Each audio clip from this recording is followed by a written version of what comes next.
Hello friends, my name is Hamid. Today I'm working on a Kitchenaid gas oven. The customer's complaint is that one of the igniters are not working. This front left burner is not working, and I will show you what's causing this issue, and we will go through some diagnostic, find the problem and fix it. Possibly, hopefully we have the part for this. Bring it in.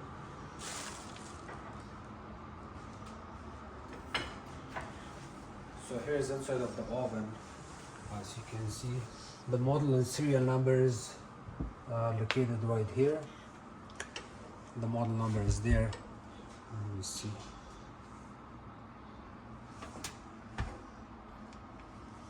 Okay, hold on. So that's the model number right there.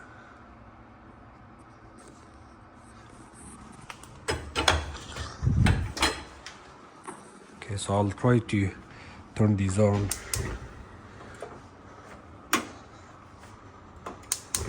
This burner is working.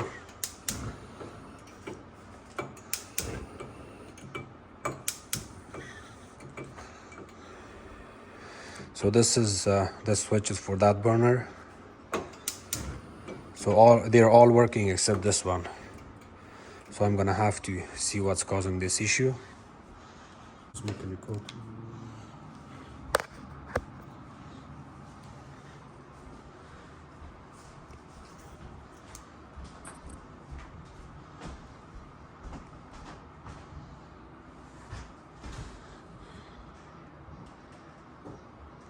Oh, the video.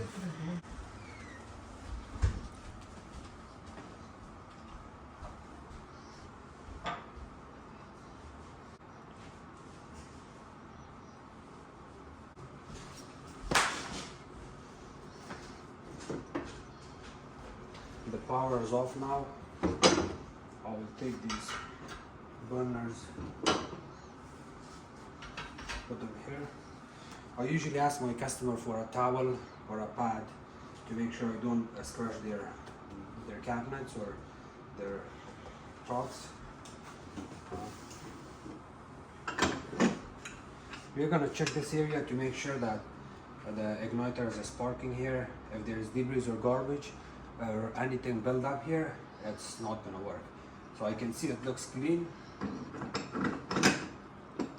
The next part we are gonna work on is I'll take this burn nose off complete. There's two screws on each side. One is here, the another one is right there.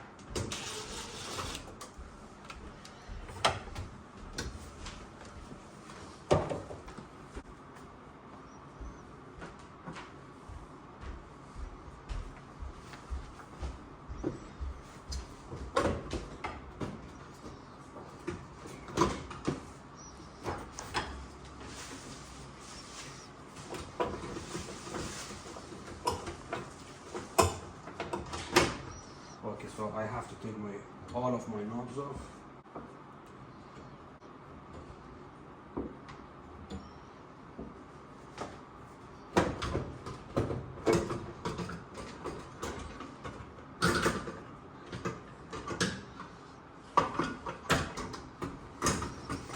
Here you want to show the inside, how it looks.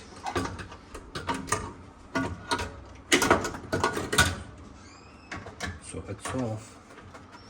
And I can disconnect this, the burn nose assembly. Can you see it on the camera? Yeah. Okay. And I also have a ground. It's kind of, you can use a flat screwdriver to kind of pry it out. So now I'll go back again, turn on the power and come back and check this.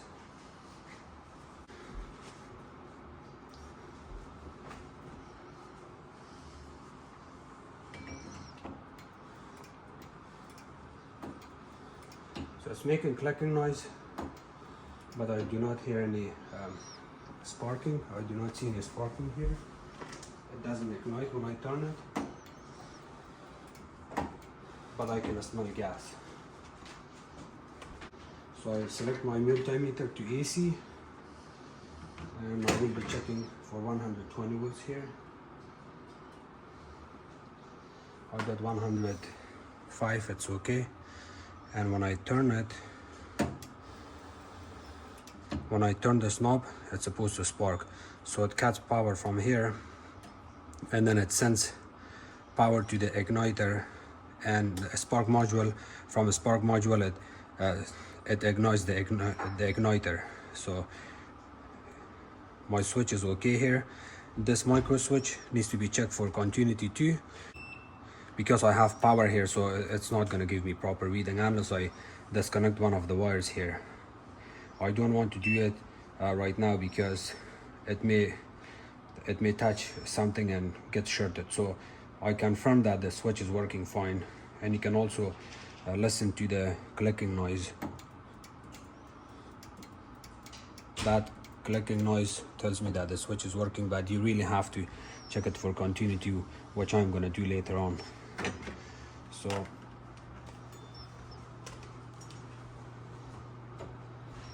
now I have to go back and turn off the power and check other stuff. Or before I do that, I want to make sure I don't have a loose connection here by removing these two center burners.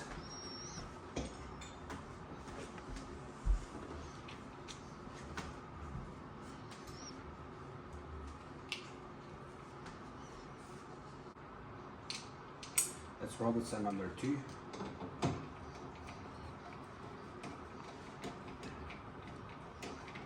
When you're working on gas appliances, always use your hand when you're taking these screws off, because they can break.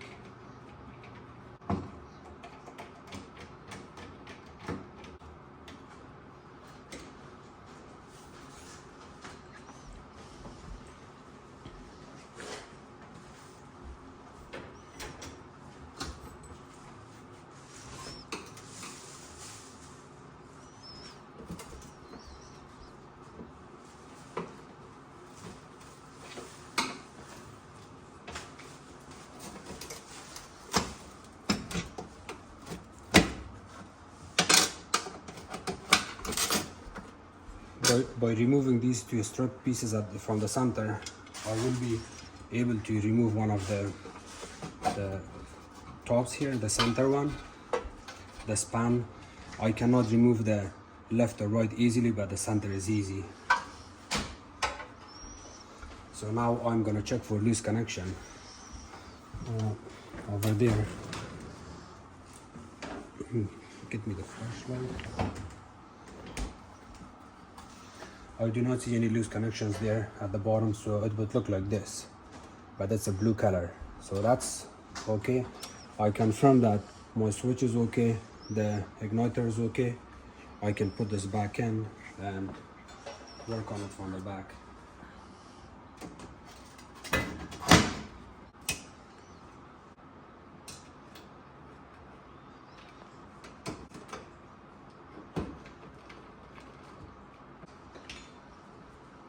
Once the screws are in, you can use your drill to get the job done faster.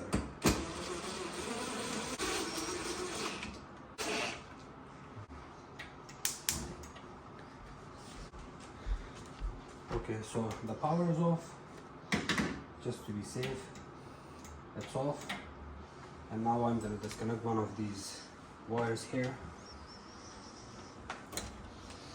Disconnected from the micro switch. They have exactly the same looking micro switches in the microwave too. So I have the meter added, multimeter to the continuity, confirm it's working, and now nothing. So if I hold it, I'm holding it, and I'll turn this. My switch is okay. I'll put this back in. Connections back in. It actually goes like this.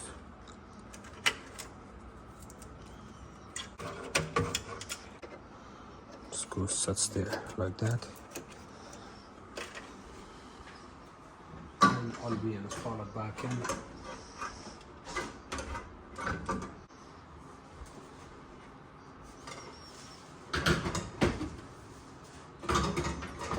So the way this bull nose sits here, there's one screw here. Over there we got a slot open, and the other side looks exactly the same as you can see. And here, and look at this side, this screw comes here close by, and this screw from here comes close by here when you reinstall it back in. So lift it up from both sides and push on it at the same time. So it's good. This side is good. Now I'll add my 2 screws back in.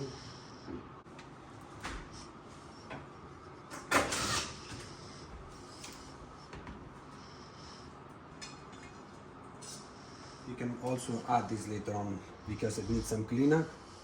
I'm not going to put this back in right now.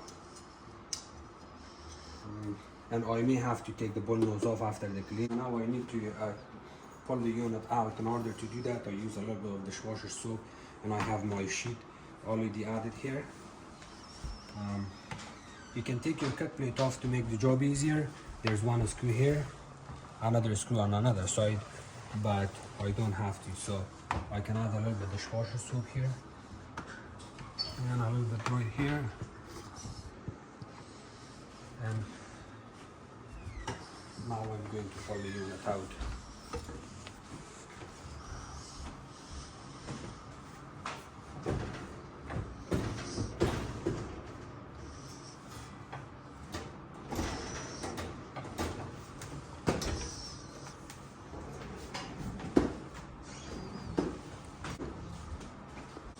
If you look at the back, my gas line, my safety chain, the electrical wire, everything is there. I do not want to pull the unit more out, because if I pull it out, it's gonna break the gas line. So for the safety of the gas line, I got that strap that I can only pull it out. It has a limit. Let me see.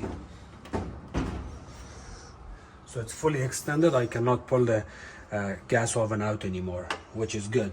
I don't want that because I don't want to get any kind of problem with the gas line. So at this moment we're going to take all of these screws out. I got a couple of screws up top here, a couple of them here, and I'll get to the spark module. It's located here.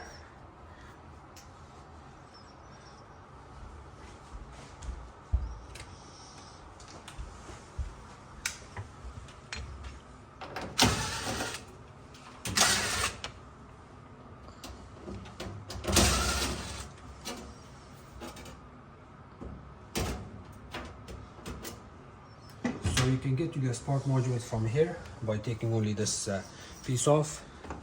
It's there, 2 of them, and they're in different locations. But the one for the front left hand side is that one over there. So I'll put this back in.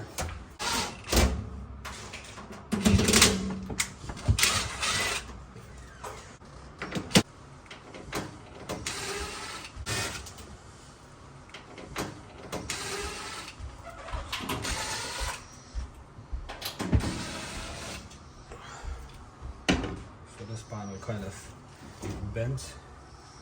You can always take this panel off completely if you take all your screws out, but for me the easiest way is to kind of hold it or bend it like this. Okay, looks good.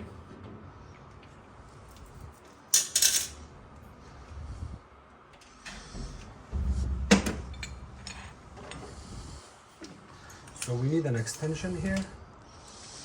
It's a Phillips screwdriver here that you can use, and there's two screws holding this spark module. This is the one we're looking to test, so you want to make sure you still have the ground when you're testing it. Okay, I'll go back again and turn it on so we can do more testings here.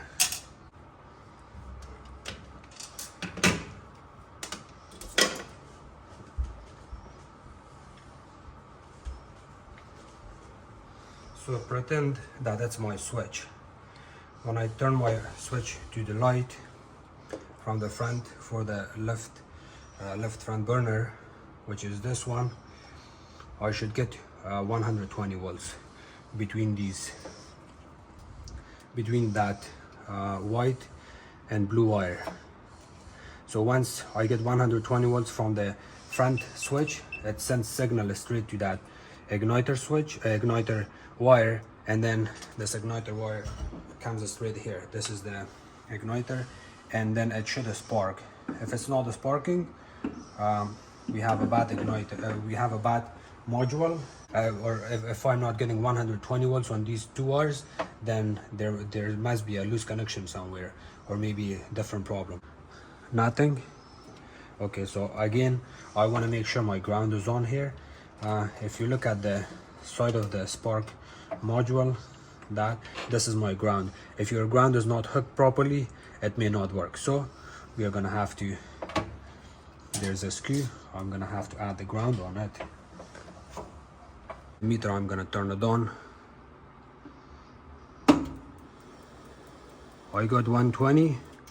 I can smell gas and I can hear it, but it's not working. So we have a bad spark module. This needs to be replaced. Kitchenaid, Whirlpool, Amana, Maytag, they're all the same, and I have a Whirlpool one, I can use it here. So what I'm gonna do, I will disconnect the power from there. I don't have to go back again for this.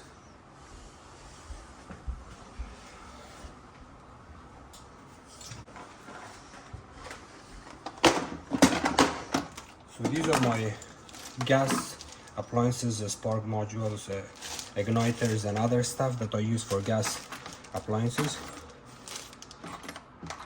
Igniters. This is my last piece.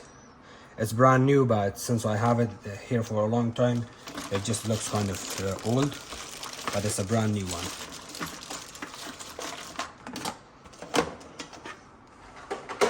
But since I have it here for a long time, it just looks kind of old, but it's a brand new one.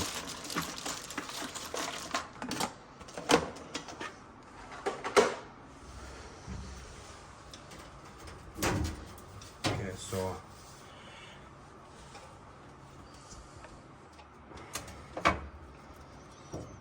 I will unplug and reinstall back in my igniter wire, which is this blue, and then I will disconnect each of these separately. The white one goes on the top, the blue one goes at the bottom. It's good. Okay, so this time this is supposed to go like that, but I'm gonna have to loosen it a little bit, just a little bit, to hold it in place like that. And then on another side, I'm going to use my ground screw. Important, I can use this quarter wrench on this little small ratchet, or I can use my Phillips, whatever is easier for you. You can insert it there and we tight it all the way. Looks okay. So I'll close this back in, and now I'm gonna reconnect this back in and see how it goes, or I can put my screws quickly.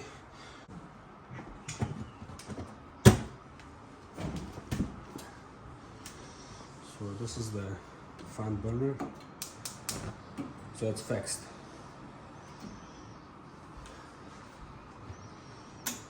I like this light. Okay, so for today the oven is fixed. Thank you so much for watching my videos. Don't forget to subscribe, like, and share my videos. If you guys have any question, please comment below. Thank you.